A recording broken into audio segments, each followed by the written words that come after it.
भारतीय बळीराजा शेतकरी संघटनेच्या वतीने शेंद्रा MIDC मधील हार्मन फिनोकेम नावाची जी कंपनी आहे त्या कंपनीने पाण्याचा जो प्रादुर्भाव आहे तिच्या सांडपाण्याचा, तर त्यांनी ते सांडपाणी स्वतःच्या आपल्या सर्व्हिस एरियामध्ये डिवॉटरिंग करून आणि ह्या जमिनीमध्ये सोडण्यात आलेलं आहे। कारण की वरतून त्यांचं पाणी खराब पाणी ते टाकताय कुठं कोणालाही माहीत नाही, पण संदर्भ असा आहे की एकंदरीत आजूबाजूच्या विहिरीमध्ये जे पिण्याचं पाणी आहे ते पूर्णपणे दूषित झालेलं आहे आणि त्याच्यामुळे अनेक जनावरं, पशुपक्षी आणि माणसं यांना त्वचा रोग होत आहे आणि अनेक बिमाऱ्याचा सामना करायची वेळ त्यांच्यावरती आलेली आहे। आत्ताच आमच्या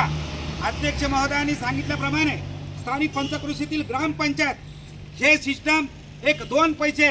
कुठल्या गोष्टीला बळी पडून आणि हे प्रकरण कुठेतरी दाबण्याचा यांनी आतापर्यंत प्रयत्न केला, तरी पण अखिल भारतीय बळीराजा संघटनेच्या वतीने सामान्य जनतेवरती होणारा हा अन्याय आम्ही खपून घेणार नाही। इथून पुढे या कंपनीच्या सांडपाण्याचा तातडीने कुठेतरी यांनी प्रबंध केला नाही, यांनी त्याला आटोक्यात घेतलं नाही आणि ह्या प्रदूषण विभागाने त्यांच्यावरती जर कारवाई केली नाही तर येणाऱ्या काळामध्ये अखिल भारतीय बळीराजा संघटनेच्या वतीने खूप मोठ्या कंपनीच्या विरोधामध्ये आम्ही आंदोलन उभा करू, असं मी इथं सांगतो आणि इथं थांबतो। जय हिंद, जय महाराष्ट्र, जय जवान, जय किसान।